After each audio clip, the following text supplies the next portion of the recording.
Hello friends, NISM exams channel पर आप सबका बहुत बहुत स्वागत है। दोस्तों, इस वीडियो में हम इनिशियल मार्जिन से रिलेटेड कुछ इंपॉर्टेंट क्वेश्चंस आपसे डिस्कस करेंगे, जो कि फ्यूचर्स ट्रेडिंग का एक बहुत ही इम्पॉर्टेंट पार्ट होता है।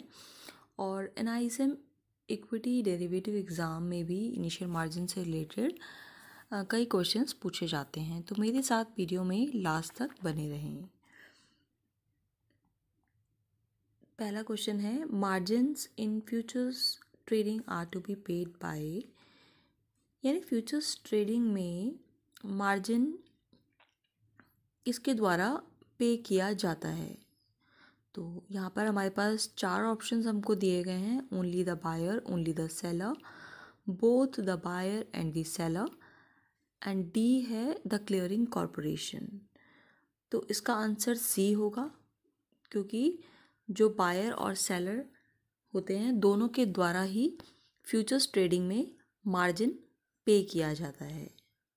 Now next question is, initial margin is to be paid in derivatives is set up taking into account the volatility of the underlying generally. तो इनिशियल मार्जिन पर वॉलेटिलिटी का क्या effect पड़ता है? तो वॉलेटिलिटी होता है एसेट के प्राइस में उतार चढ़ाव। ठीक है, तो जब वॉलेटिलिटी ज़्यादा होती है तो उस टाइम पर ब्रोकर्स द्वारा हायर इनिशियल मार्जिन चार्ज किया जाता है। तो दोस्तों, इसका आंसर होगा B, higher the volatility, higher the initial margin. Now next question is, on the day you take position in a futures contract, the exchange calls for dash to cover any loss that your position may occur. तो जब भी कोई buyer या seller derivatives future market में contract में trades करता है, तो उसे एक अमाउंट पे करना होता है, उसको हम क्या बोलते हैं? तो यहाँ पर भी हमें चार ऑप्शंस दिए गए हैं। A is initial margins, B is mark to market margin, C is ad hoc margin और D is call margin.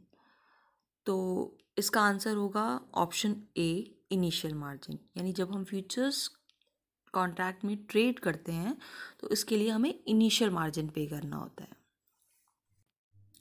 Next question is, initial margin is margin collection is monitored by the. तो initial margin को monitor कौन सी संस्था द्वारा किया जाता है? तो हमारे पास यहाँ पे चार ऑप्शंस दिए गए हैं। फर्स्ट इज आरबीआई यानी Reserve Bank of India, B is clearing corporation, C is SEBI यानी Security Exchange Board of India, and option D है मार्जिन ऑफिस। तो इसका सही आंसर होगा क्लियरिंग कॉरपोरेशन। इनिशियल मार्जिन को क्लियरिंग कॉरपोरेशन द्वारा मॉनिटर किया जाता है। Next question is, when the margins are capped on the lower side it will attract more players to join the market, straight, true और फॉल्स। यानी यदि मार्जिन्स को कम रखा जाए तो ज़्यादा से ज़्यादा लोग मार्केट में ट्रेड करने आएंगे। तो इसका आंसर होगा ट्रू। यदि मार्जिन्स को कम रखा जाए तो अधिक से अधिक लोग मार्केट में पार्टिसिपेट यानी डेरिवेटिव मार्केट में ट्रेड करेंगे। ठीक है, तो clearing corporation generally margin derivatives के जो मार्जिन है उनको हायर साइड पे रखता है, ताकि जो फाइनेंशियली स्ट्रॉन्ग ट्रेडर्स है वही मार्केट में ट्रेड करने आए। तो इसका आंसर होगा true. Now next question is, in the derivative segment, once initial margin requirement is fixed, it cannot be changed by the exchange during the lifetime of the futures contract, state true or false। तो यहाँ पर हमको दो option दिए गए हैं, true या false में हमको आंसर करना है। तो क्वेश्चन में बोला गया है कि डेरिवेटिव सेगमेंट में यदि एक बार इनिशियल मार्जिन को फिक्स कर लिया जाए तो एक्सचेंज द्वारा भी इसको बदला नहीं जा सकता। तो इसका आंसर होगा दोस्तों फॉल्स, क्योंकि इनिशियल मार्जिन को चेंज किया जा सकता है। इनिशियल मार्जिन जो है वो वॉलेटिलिटी के हिसाब से लिया जाता है। यदि मार्केट के मतलब यदि एसेट के प्राइस में वॉलेटिलिटी ज़्यादा है तो उस टाइम पे इनिशियल मार्जिन भी ज़्यादा चार्ज किया जाता है। Now next question is why are margins collected in the derivative segment. तो यहाँ पर भी हमें 4 ऑप्शंस दिए गए हैं। क्वेश्चन में हमसे पूछा गया है कि डेरिवेटिव सेगमेंट में मार्जिन क्यों कलेक्ट किया जाता है। ठीक है, तो पहला है to earn revenue for the clearing corporation, यानी क्लियरिंग कॉरपोरेशन ताकि कुछ रेवेन्यू कलेक्ट कर सके। बी है to minimise the number of investors entering the derivatives market, यानी ताकि कम से कम लोग डेरिवेटिव्स मार्केट में एंटर करें। सी है to have friction in the market so facilitate arbitrage, ताकि मार्केट में लिक्विडिटी बढ़ जाए और आर्बिट्रेज करने में फैसिलिटी आसानी हो। या 3 है फोर्थ ऑप्शन है to minimise the risk of default by all parties involve, यानी जो डिफ़ॉल्ट का रिस्क है उसको कम किया जा सके।